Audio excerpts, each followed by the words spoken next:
மக்களை ஊட்டியில் பாருங்கள் ஃப்ளவர் ஷோ போட்டுக்கிறாங்க. பிள்ளைகளுக்கு லீவு தானே, கூப்பிட்டு வந்து காமிங்க குழந்தைகளுக்கு. அதெல்லாம் வந்து கிடைக்கக்கூடாது. இது ஏன்னா பயங்கர வெயில். என்னென்னா இப்போ பயங்கர க்ரௌடாக இருக்குது. அதனால் பார்த்து நீங்கள் பஸ்ஸில் வந்துட்டிங்கன்னா உங்களுக்கு பிரச்சனை இல்லை. இந்த காருங்களு டூ வீலரில் வரவங்களுக்கெல்லாம் ரொம்ப கஷ்டம்தான் மக்களே. அதனால் பஸ்ஸில் வந்தீங்கன்னா போய் சுற்றி பார்த்துட்டு ஒரு நாள் அங்கே ஆள்கிட்ட கூட இருந்துட்டு அப்புறமா நீங்கள் போகலாம். நல்ல ஃப்ளவர் ஷோ நல்லா இருக்குது பாருங்கள். நாங்கள்லாம் போய் பார்த்துட்டு வந்துட்டோம். நாங்களாம் பக்கத்தில் இருக்கிறனால போய் பார்த்துட்டு வந்துடுறோம். அதனால் நாங்கள் அங்கேருந்து வர மட்டும் எங்களால் பார்க்க முடியல. நாங்கள் கீழே இறங்குனதுக்கப்புறம் தான் அதெல்லாம் போய் நாங்கள் பார்க்குற சூழ்நிலை தள்ளப்பட்டுக்கிறோம். அதனால் வந்து பாருங்கள், லொக்கேஷன் நல்லா இருக்குது. எல்லாம் பாருங்கள். இப்போ மழை பெஞ்சதுனால கொஞ்சம் கூலிங்காகவும் இருக்குது. அடித்த வெயில் தாங்க முடியாமல் இருந்துச்சு 3 மாதமாக. இப்போ நல்லா இருக்குது மக்களை. வெயில் கொஞ்சம் சீசன் நல்லா இருக்குது, மழையும் பெஞ்சிருக்குது.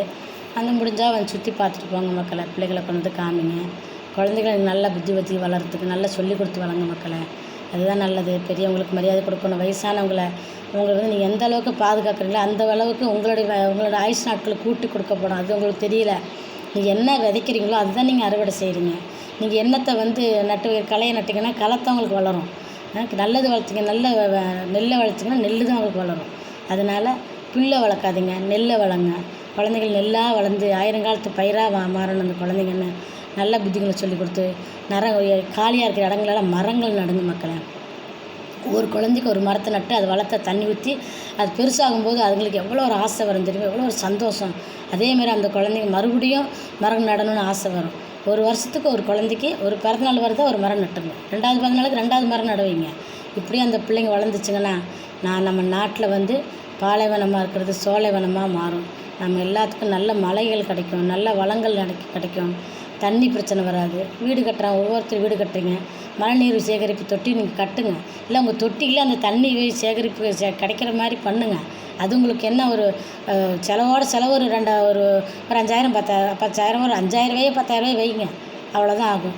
அந்த தண்ணி உங்களுக்கு வந்து எப்போயுமே காலத்துக்கு தண்ணி பிரச்சனைலாம் பூமி நிலத்தடியில் பூமி தண்ணி நல்லா தண்ணி கிடைக்கும். இப்போ தொட்டிகளும் நிறைஞ்சி எப்பயுமே தண்ணி இல்லாத பிரச்சனை வராது. தண்ணி பிரச்சனை வராத அளவுக்கு உங்களுக்கு உதவி செய்யும்.